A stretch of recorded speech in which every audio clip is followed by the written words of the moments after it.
नमस्कार दोस्तों, path finder में आप सभी का स्वागत है। मेरा नाम है डॉक्टर महिपाल सिंह राठौड़ और आज इस वीडियो में मैं आपके साथ चर्चा करूंगा हरियाणा सरकार के द्वारा लाए गए एक नए कानून के बारे में।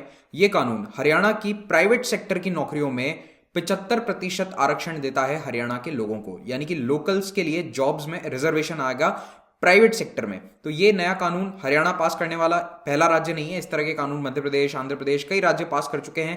लेकिन इस तरह के कानूनों में क्या समस्याएं आती है, कॉन्स्टिट्यूशन हमारा इस पर क्या कहता है और इस तरह के कानून के नेगेटिव कॉन्सिक्वेंसेस क्या हो सकते हैं, इन पॉइंट्स को हम डिस्कस करेंगे। ये इस तरह के जो कानून है या फिर इस तरह का जो करंट अफेयर्स है, ये मेन्स पॉइंट ऑफ व्यू से थोड़ा ज्यादा इंपॉर्टेंट है। हरियाणा में इस वक्त मुख्यमंत्री हैं मनोहर लाल खट्टर, लेकिन इनके डेप्यूटी चीफ मिनिस्टर हैं ये कौन है? दुष्यंत चौटाला। जननायक जनता पार्टी नाम की एक पार्टी है इनकी, that is the coalition partner of BJP. तो इनकी गठबंधन सरकार है और जेजेपी का ये इलेक्शन प्रॉमिस था कि अगर हम सत्ता में आ गए तो हम लोकल्स के लिए जॉब्स में रिजर्वेशन लेकर आएंगे।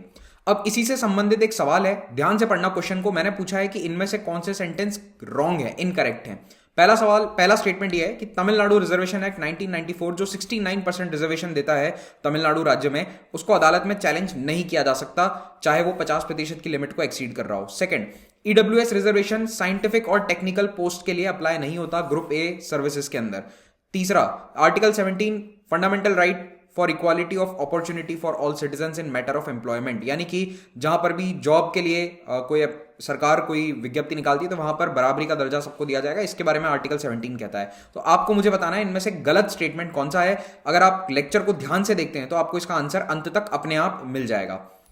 कल यानी कि 6 मार्च को रात 8 बजे मैं अनअकैडमी प्लेटफॉर्म पर अपनी पहली स्पेशल लाइव क्लास करने जा रहा हूं। यहां पर एक क्लास की बजाय मैं इसको एक सेशन कहूंगा, जिसमें मैं प्रीलिम्स 2021 से संबंधित स्ट्रैटेजी को डिस्कस करूंगा आप लोगों के साथ। एक्चुअली मुझे इतने सारे मैसेजेस और मेल्स आ रहे हैं लोगों के प्रीलिम्स से संबंधित, तो मैं उन सबको आंसर नहीं कर सकता हूं। अगर मैं उनको आंसर करने बैठूंगा तो फिर क्लास नहीं हो पाएगी। तो इसीलिए मैंने सोचा है कि मैं एक लाइव सेशन कर देता हूं और उसमें आकर आप मुझसे वहां पर सवाल पूछिए।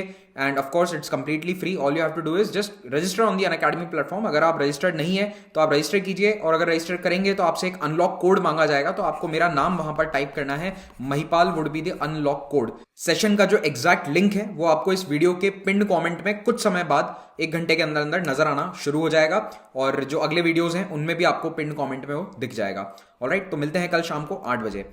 अगर आप अनअकैडमी कॉम्बैट में हिस्सा लेना चाहते हैं, जो कि एक ऑल इंडिया स्कॉलरशिप टेस्ट है, साथ ही साथ आपकी तैयारी का भी आपको अंदाजा हो जाएगा, तो आप 11 बजे संडे को इसमें हिस्सा ले सकते हैं। और यहाँ पर एक स्कॉलरशिप जीतने का भी आपके पास सुनहरा अवसर है। ये भी एक फ्री इनिशिएटिव है, इसमें आपको हिस्सा लेना है तो आपको बस अनलॉक कोड यूज करना होगा, दैट वुड बी महिपाल।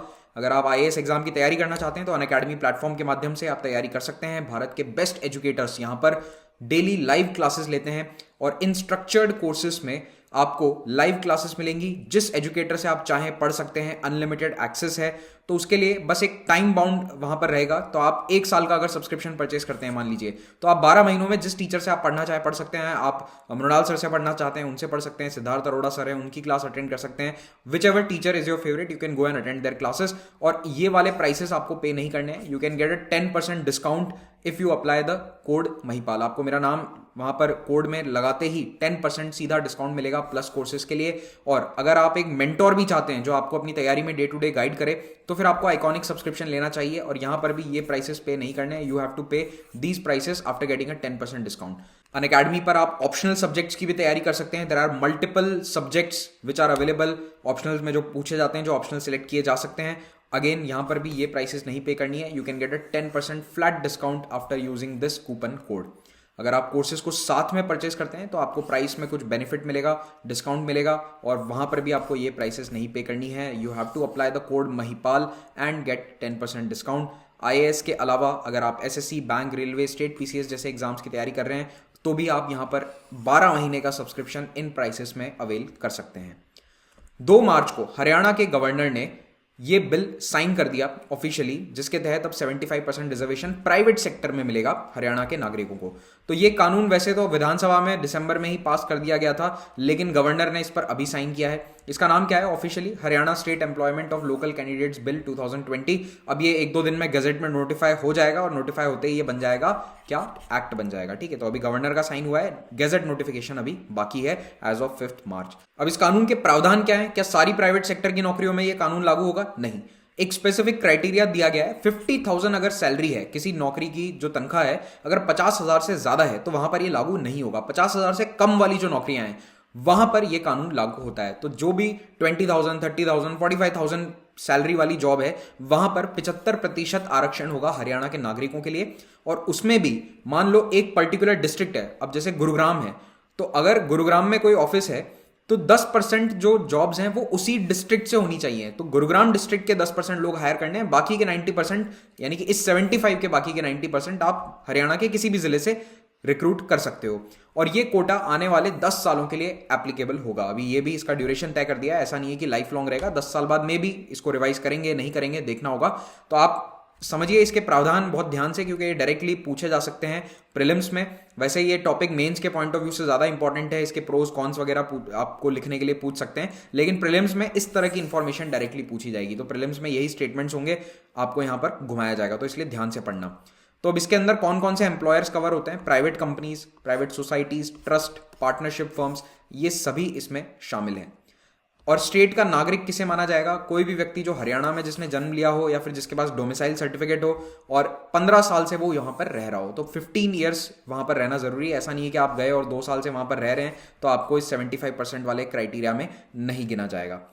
मान लो कि अगर लोकल कैंडिडेट्स नहीं मिलते हैं तो फिर कंपनी क्या करेगी? जैसे कि मारुति सुजुकी का प्लांट है, मारुति बोलती है कि हमारे को लोकल लोग मिल ही नहीं रहे इतने स्किल्ड जो कि ये पर्टिकुलर काम कर सकें।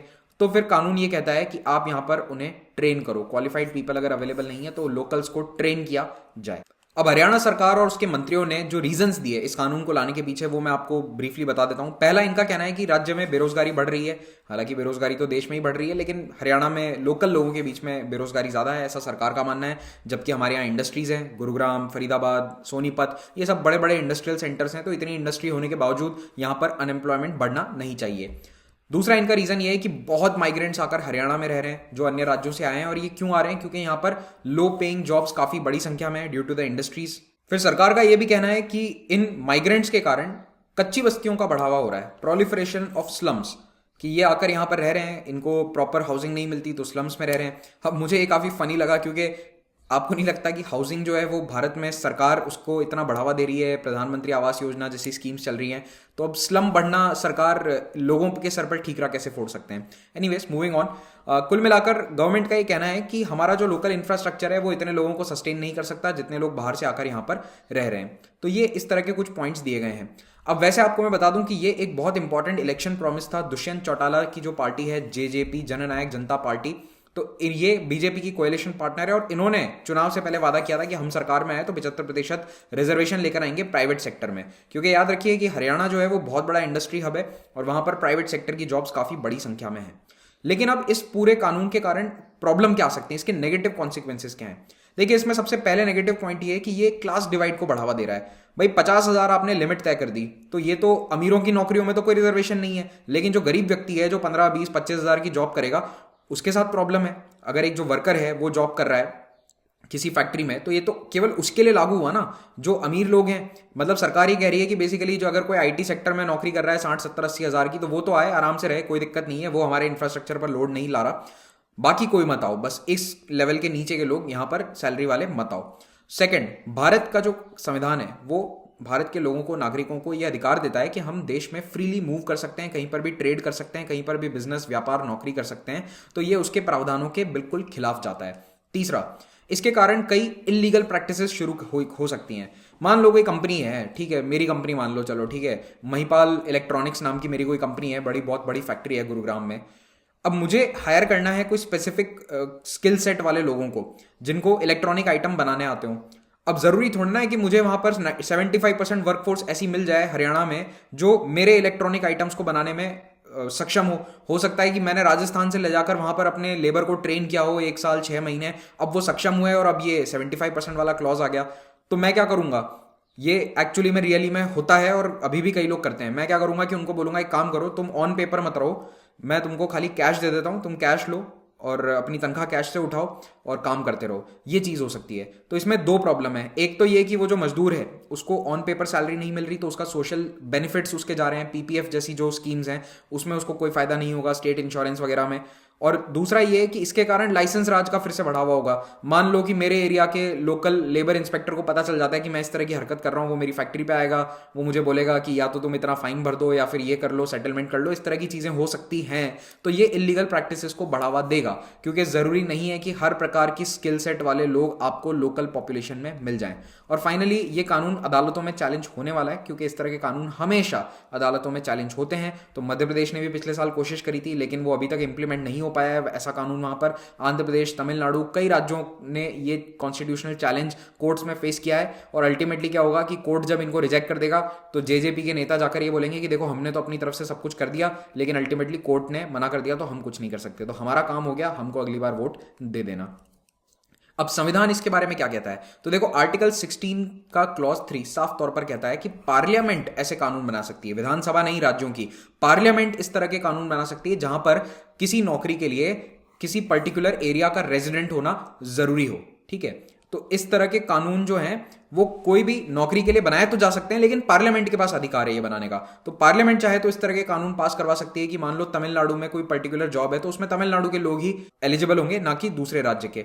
ओके, उसके बाद सरकार को यानी स्टेट को, यहां पर ये स्टेट वो राज्य वाला स्टेट नहीं है, स्टेट मींस गवर्नमेंट, ठीक है, द अथॉरिटी ऑफ गवर्नमेंट।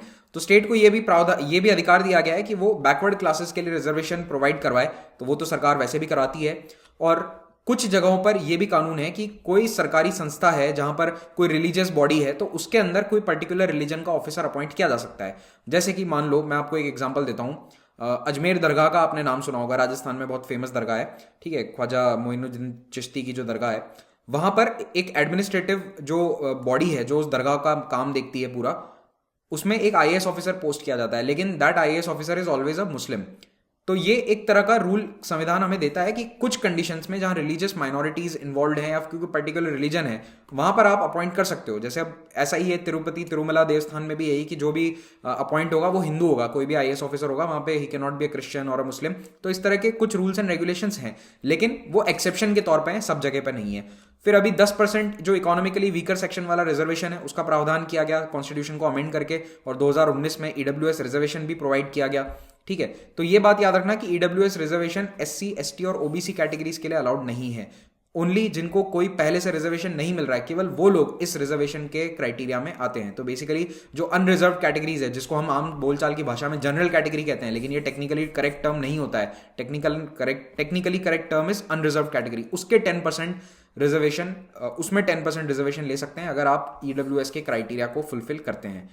और मैंने आपसे जो सवाल पूछा था, चलो उसका आंसर आपको मिल जाएगा। ईडब्ल्यूएस रिजर्वेशन के अंदर एक प्रावधान है, कुछ साइंटिफिक और टेक्निकल पोस्ट जो हैं वो इसके दायरे में नहीं आती है, दे आर एग्जेम्प्टेड अगर वो lower grade in group A services के ऊपर हैं और कैबिनेट सेक्रेटरीट ऑर्डर के अधीन वो साइंटिफिक और टेक्निकल जॉब लिखी गई है, यानी कि वो उसको डिफाइन किया गया है एज अ साइंटिफिक या टेक्निकल जॉब।